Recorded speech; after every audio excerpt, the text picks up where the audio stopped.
Breaking news చూస్తున్నాం. Telangana CM Revanth Reddy బృందం విదేశీ పర్యటనను ముగించుకుని హైదరాబాద్ కు చేరుకుంది. అమెరికా, దక్షిణ కొరియాలో సీఎంతో పాటు మంత్రి శ్రీధరబాబు, పలువురు అధికారులు పర్యటించారు. ఇక రాష్ట్రానికి పెట్టుబడుల లక్ష్యంగా ఆయా దేశాల్లో వివిధ సంస్థల ప్రతినిధులతో సీఎం బృందం సమావేశాలు నిర్వహించింది. ఇక రాష్ట్రానికి చేరుకున్న సీఎం బృందానికి శంషాబాద్ ఎయిర్పోర్ట్లో పలువురు ఎంపీలు, ఎమ్మెల్యేలు, కాంగ్రెస్ శ్రేణులు స్వాగతం పలికారు. ఇక సాయంత్రం కోకాపేటలో కాగ్నిజెంట్ నూతన క్యాంపస్ ను సీఎం ప్రారంభించనున్నారు.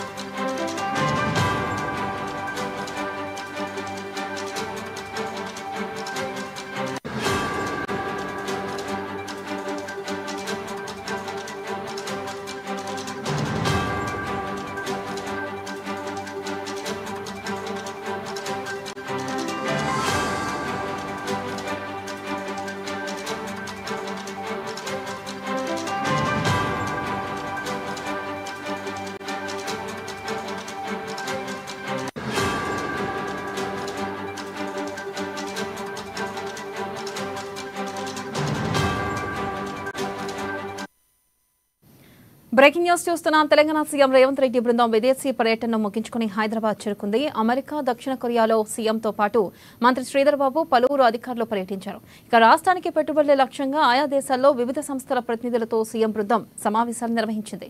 దీనిపై మరింత సమాచారాన్ని మా ఇన్పుట్ ఎడిటర్ శ్రీనివాస్ అందిస్తారు. శ్రీనివాస్, చెప్పండి, సీఎం రేవంత్ రెడ్డి ఎట్టకేలకు హైదరాబాద్ చేరుకున్నారు. మరి ఈ నేపథ్యంలో ఈరోజు కాగ్నిజెంట్ సంస్థకు కూడా శంకుస్థాపన చేయనున్నట్టుగా తెలుస్తుంది. మరి ఈ నేపథ్యంలో ఎన్ని గంటలకి శంకుస్థాపన చేసే అవకాశం ఉంది? అప్డేట్స్ ఏంటి? రైట్ వినాలా, ఏదైతే ముఖ్యమంత్రి రేవంత్ రెడ్డి 13 రోజుల అమెరికా పర్యటన సక్సెస్ఫుల్ గా సాగిందని చెప్పొచ్చు.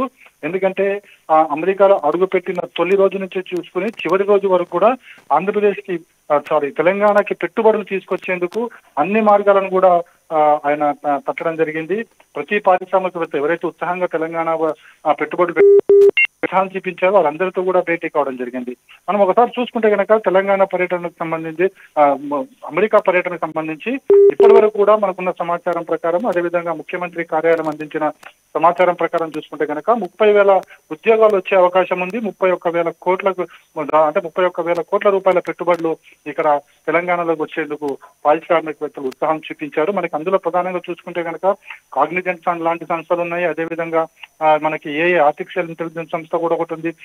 మరోవైపు చూసుకుంటే కనుక గ్రీన్ డేటా సెంటర్ అనేది కూడా ప్రారంభించాలని ఒక ఆలోచన చేస్తుంది. ఇలా చూసుకుంటే కనుక దాదాపుగా 11-12 కంపెనీలతో ఒప్పందాలు చేసుకోవడం జరిగింది. ఈ ఒప్పందాలన్నీ కూడా ఇప్పుడు మరో 6 నెలల నుంచి తీసుకుని సంవత్సరం లోపు ఇక్కడ తెలంగాణలో కూడా అన్ని ఎస్టాబ్లిష్ కాబోతున్నాయి. అందులో భాగంగానే ఈరోజు కాగ్నిజెంట్ సంస్థను ముఖ్యమంత్రి రేవంత్ రెడ్డి అఫీషియల్ గా ప్రారంభించబోతున్నారు ఈరోజు సాయంత్రం. ఇక మరోవైపు చూసుకుంటే కనుక ఈ మనకి ఆర్టిఫిషియల్ ఇంటెలిజెన్స్ అనేది ఇప్పుడు ప్రపంచంలో అత్యున్నత సాంకేతిక పరిజ్ఞానంతో ఇదంతా కూడా ఉండబోతుంది. దానికి సెంటర్ కూడా తెలంగాణలోనే ఉండబోతుంది, హైదరాబాద్ లో ఉండబోతుంది మాత్రం తెలుస్తుంది. అదేవిధంగా అమెజాన్ కంపెనీ, బయోటెక్నాలజీ కంపెనీ ఒకటి ఉంది, దాన్ని కూడా హైదరాబాద్ లో నెలకొల్పాలని చెప్పేసి ఆ సంస్థ ఇప్పటికే MOU కూడా కుదుర్చుకోవడం జరిగింది. మొత్తానికి చూసుకుంటే కనుక ఏదైతే ముఖ్యమంత్రి రేవంత్ రెడ్డి అమెరికా పర్యటన చేస్తుందో ఆ అమెరికా పర్యటన పూర్తి స్థాయిలో సక్సెస్ సాధించిందని చెప్పొచ్చు. ముఖ్యంగా ఏవైతే రాష్ట్ర ప్రభుత్వం తెలంగాణకు సంబంధించి అభివృద్ధి కావచ్చు, పెట్టుబడులు కావచ్చు, ఏవైతే ఆశించిందో ఆశలకు అనుగుణంగానే ఈ పర్యటన కొనసాగిందని చెప్పొచ్చు. అంటే మనము ఆలోచించాలి, 30,000 ఉద్యోగాలు అంటే ఉపాధి అవకాశాలు లభించబోతున్నాయి. నేరుగా 30,000 మందికి ఉద్యోగాలు లభిస్తున్నాయి.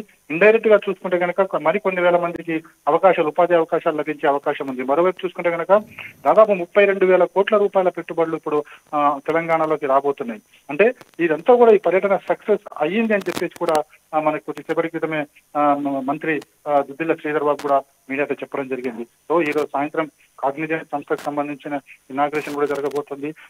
రేపటి నుంచి కూడా ఇక 6 నెలల్లో తెలంగాణలో పెట్టుబడులు రాబోతున్నాయి.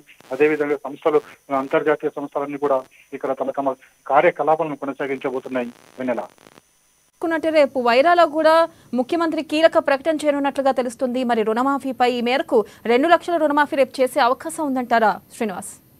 ఖచ్చితంగా, ఎందుకంటే ఇప్పటికే రుణమాఫీకి సంబంధించి అన్ని లక్ష లోపు అయిపోయింది, 1,40,000 రెండు కూడా 2 విడతలుగా చేశారు. ఇక 2 లక్షల రుణమాఫీ అవుతుందో అది స్వతంత్ర దినోత్సవం నాడు 15వ తారీఖు నాడు చేస్తా అని చెప్పారు. కాబట్టి అందుకు అనుగుణంగా వైరాలో ఏర్పాట్లు కూడా జరుగుతున్నాయి. రేపు భారీ బహిరంగ సభలు, అంటే ఒకవైపు స్వతంత్ర దినోత్సవం, మరోవైపు రైతులకు రుణ విముక్తి, అంటే రైతులకు కూడా రుణం నుంచి స్వతంత్రం లభించినట్లు అవుతుంది. సో దీనికి సంబంధించిన ఏర్పాట్లు కూడా వైరాలో జరుగుతున్నాయి. అక్కడ వేదిక నుంచి కూడా ముఖ్యమంత్రి రేవంత్ రెడ్డి 2 లక్షల రూపాయల రుణం ఎవరితుందో వాళ్ళందరికీ కూడా మాఫీ చేయబోతున్నారు. మొత్తానికి ఒకవైపు చూసుకుంటే కనుక రాష్ట్రంలో ఒకవైపు పారిశ్రామిక అభివృద్ధి, మరోవైపు రైతులకు రుణ విముక్తి కలిగించి ఇక వ్యవసాయ రాష్ట్రంగా కూడా దీన్ని మరో అడుగు వేయబోతుందని చెప్పొచ్చు. వెన్నెల.